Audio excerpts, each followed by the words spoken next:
Thanks for watching Lessons in Minutes with Jaylee. Like, share, and don't forget to subscribe.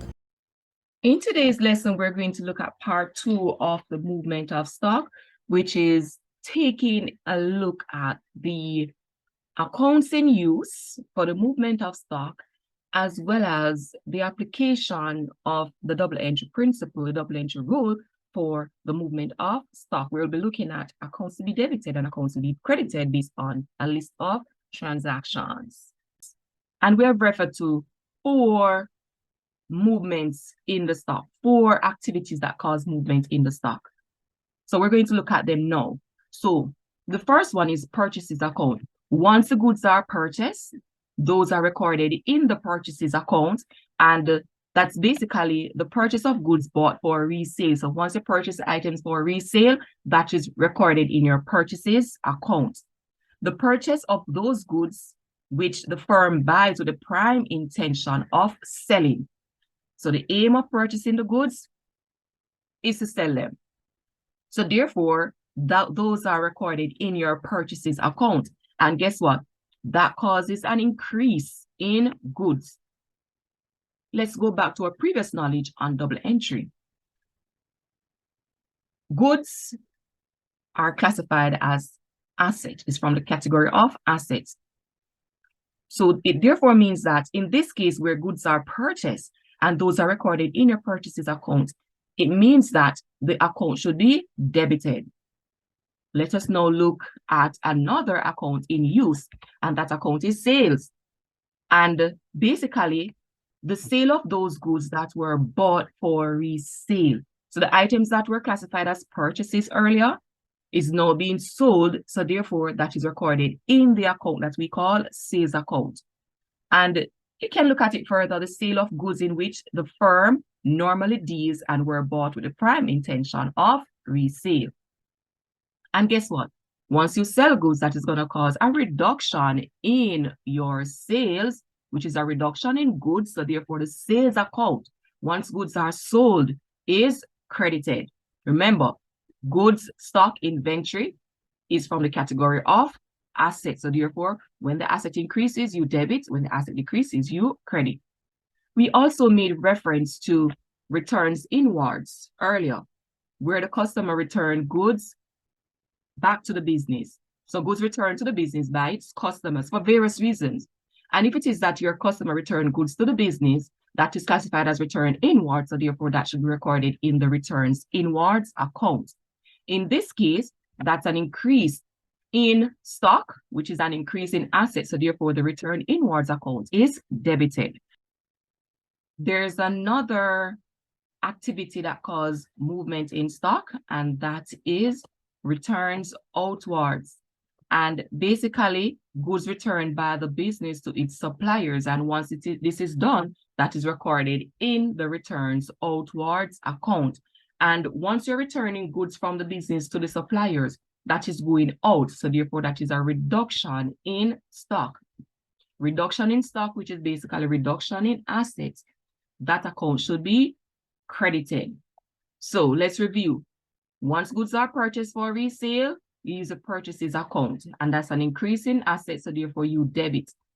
Sales, once goods are sold, those purchases, the items that were classified as purchases, are sold. That is now sales, and that should be recorded in your sales account. Once your customers return goods back to the business, that's an increase in stock. And in this case, it is classified as return inwards. So therefore, that should be recorded in your returns inwards account. On the other hand, if goods are returned by the business to the suppliers, then that's goods going out, and those should be classified as return outwards. And that's a reduction in your stock. So therefore, that account should be credited. Now, why did we separate all of these? The price at which you purchase the items differ from the price at which you sold the items. So therefore, you'd want to know the value of your purchases. So therefore, your purchases is classified in one account. You want to know the value of your sales. So therefore, your sales is classified in one account. your customers return goods back to the business. Hey, you need to know the value of goods that were returned back to the business. So therefore, you record those in your return inwards account. And on the other hand, you need to know the value of goods that were returned back to your suppliers for various reasons, probably wrong color, wrong size, too many items were received, wrong order, spoilage, expiry date has passed, you return those back to your suppliers. So then that is returns outwards. So you have to separate them. And if you look at what is happening, 2 items cause an increase in goods and 2, a reduction in goods. So that is the stock movement that we're talking about, the increase and decrease in the stock. But remember, you have to separate the items. You have to classify them in the various accounts. Let us now look at the application. And in this case, you're asked to indicate the account to be debited and credited for the following transactions. Just a reminder, if it is that there's an increase in the goods, that particular account is going to be debited. And 2 things cause an increase in the goods is either the goods are purchased or the goods are returned back to the business by the customer. The other 2 is a reduction. So therefore, it means that you're going to credit those accounts. Back to our double entry knowledge. Remember, the general principle of double entry is that for every debit, there should be a corresponding credit. So for each of these transactions, you're going to find that one account is debited and another is credited. So let's move into that. February 1st, bought goods for $3,000 cash. The items affected are goods and cash. But what did you do? Did you sell goods, buy goods, return goods, or goods were returned back to you? In this case, we have purchased goods. So therefore, once you're seeing bought goods, it means that that is purchases. And the other item affected is cash.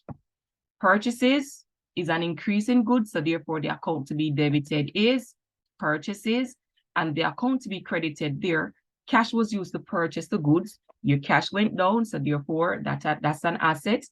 Reduction in asset, you credit. And apart from that, once one account is debited, the other account should be credited. Let us now move into the other transaction. And we're seeing bought goods on credit from Smith, $2,000. Bought goods, once you're seeing goods being purchased, you know that is your purchases account. This was purchased on credit, so it means that you're owing for it. And the person that you're owing is Smith. The fact that you're owing Smith, it means that Smith is a liability. Smith is your creditor. So that's an increase in the value of what you're owing to Smith. So the account to be debited from this transaction is purchases because you bought goods and you're owing for the goods. That's an increase in your liability, and we're owing Smith. So therefore, the account to be credited is Smith.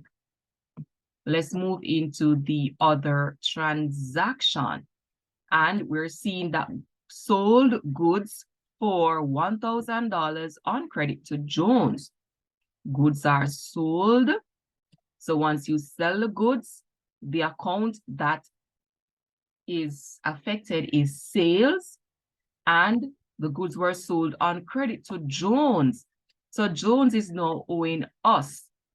The person that is owing us for goods or services supplied to them is referred to as debtor. Debtor is an asset. So it therefore means that Jones' account should be debited, and the account to be credited is sales because that's a reduction in goods, which is an asset. Once your asset decrease, you are to credit. And remember the general principle, once one account is debited, the other is credited. And let's move into the other transaction. And that transaction reads, February 6th, return goods to Smith. Returned goods and those goods were returned to Smith. Who is Smith? Smith is a supplier. The business that purchased goods from Smith earlier, now the business is returning goods to. So once it says return goods to a particular individual, then it means that the business is returning goods back to its supplier. So therefore, the amount that we're owing to Smith decreases. Smith is a liability. So therefore, Smith account should be debited. And the account to be credited because goods are going out. Returns outwards should be credited. And the final transaction is February 7th. Jones returned goods to us. Return goods to us. Goods are coming back into the business and it says returns. So therefore that is returns inwards. And Jones is now owing us less. So that's a reduction in the debtor. Now from this, we're seeing that because the goods are returned back to us, the goods are coming in. That's returned inwards. And that's an increase in the goods. Goods is an asset. So therefore, return inwards account should be debited. And we're now seeing that Jones, which is also an asset because Jones is a debtor, Jones is owing us less. That's a reduction in assets. So therefore, Jones account should be credited. Okay. And remember, for the double entry principle, for every debit, there is a corresponding credit. So once you know that one account is debited, then the other one should be credited, or vice versa. So that basically takes us to the end of this lesson where we look at the movement of stock. Remember, stock could increase, stock could decrease, stock could be coming in, stock could be going out. And remember, when we talk about stock, we're looking at goods that were purchased primarily for resale. Items that were purchased for the prime intention of selling. So those are classified as goods, also inventory. In another lesson, we're going to look at the actual recording in the ledger account, in those T accounts. Like, share, and don't forget to subscribe.